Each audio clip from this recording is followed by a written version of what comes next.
Cette capsule vidéo concerne le bloc de compétences de la commande des systèmes.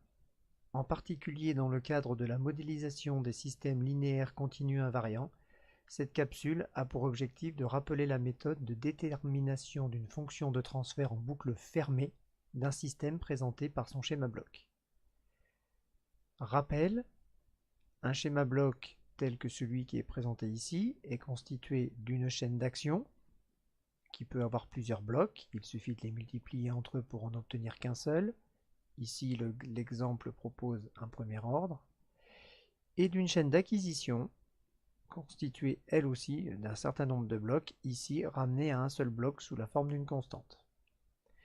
L'objectif est de déterminer la fonction qui remplacerait cette boîte verte telle que la sortie S de P soit égale à cette fonction fois l'entrée E de P, puisqu'on a vu dans le cadre du cours que dans le domaine de Laplace, une sortie est égale à la boîte fois l'entrée.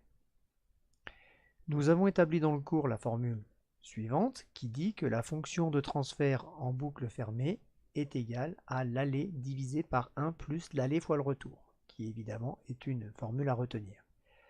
Ainsi, la sortie est égale à l'aller divisé par 1 plus l'aller fois le retour fois l'entrée. Dans le cadre de notre exemple, nous appliquons l'aller c'est k sur 1 plus tau p divisé par 1 plus l'aller fois le retour, donc je multiplie par grand A pour obtenir la fonction de transfert en boucle fermée. Elle est obtenue, mais elle n'est pas sous forme canonique. Je rappelle que la forme canonique permet d'identifier les constantes caractéristiques du système.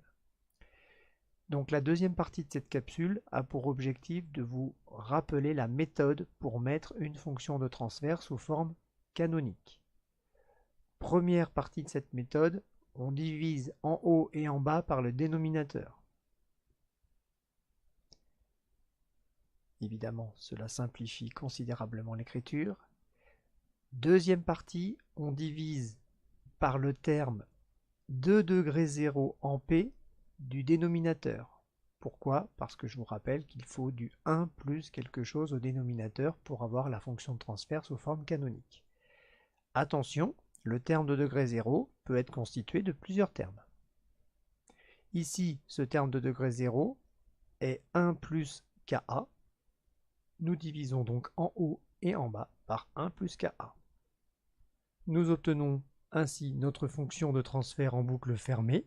Il s'agit d'une fonction de transfert de classe 0, de gain statique K sur 1 plus Ka, et de constante de taux T sur 1 plus Ka.